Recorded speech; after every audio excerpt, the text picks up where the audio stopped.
जल्दी से घाट पर यही अरग के पेड़ बीतै छै ये कनिया चलू ने जल्दी से घाट पर यही अरग के पेड़ बीतै छै।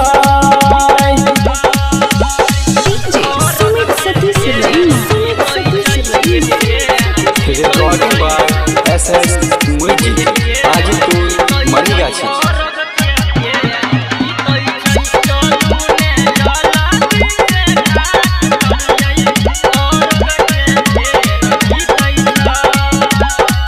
सब चीज सैत दलिए रख लिये सूप में ठकुआ या पूरी बनलिए बैठ के भर दिन धूप में।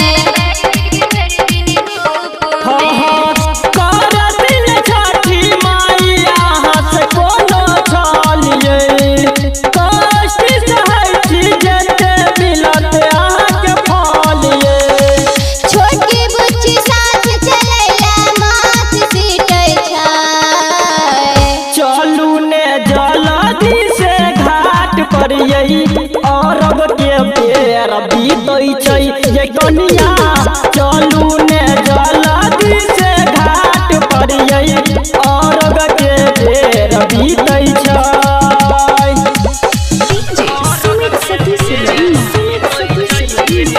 Recording by SS music Hajipur Manigachhi.